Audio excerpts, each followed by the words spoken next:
Hi, my name is Gavin Yap. I'm an actor, writer, and filmmaker, and in this episode, we're going to be taking a look at the slow motion feature on the Huawei Mate 30 Pro.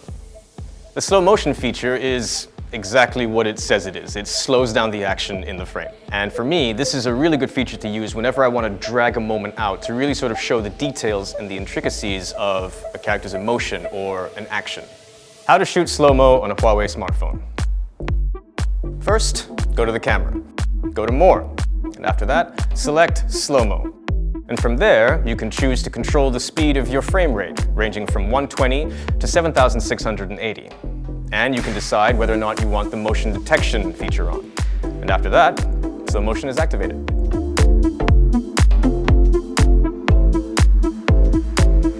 For me, this is the go-to feature to have whenever I want to draw the audience into a specific moment, action, or emotion in the story. So for example, if it's a birthday party, to show the lighter as it's being lit in slow motion as the flame sparks to life, or a slow motion shot of a bunch of sparkling candles as they explode to life. But as cool as this feature is, it needs a reason for being there. So just make sure that the feature fits the moment in your story and not the other way around.